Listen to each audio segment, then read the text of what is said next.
Hey there, crypto enthusiasts. Welcome back to another exciting tutorial. Today, we're tackling how to send Tether from Robinhood to Kraken in 2025.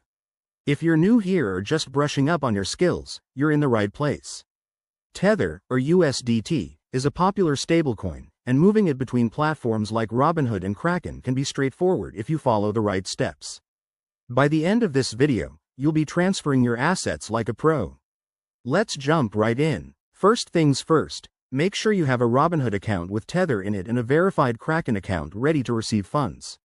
Always double check that your accounts are secure.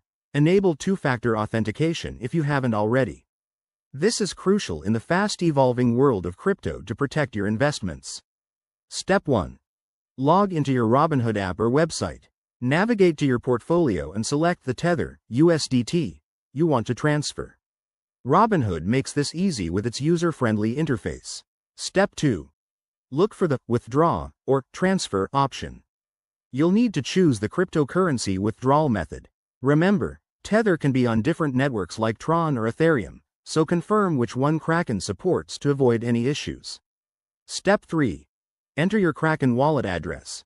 This is super important. Copy it directly from Kraken to prevent any typos that could send your funds into the void. Once entered, specify the amount of Tether you want to send, and review any fees involved. Fees can vary, so keep an eye on them to ensure your transfer is cost-effective. Step 4. Confirm the transaction.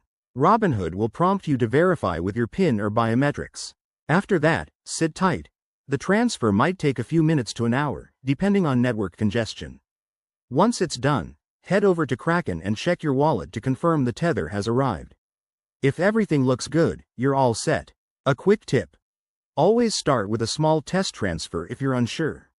Crypto can be unpredictable, so stay informed about any 2025 updates to these platforms. Thanks for watching. If this helped, hit that like button and subscribe for more guides. See you next time.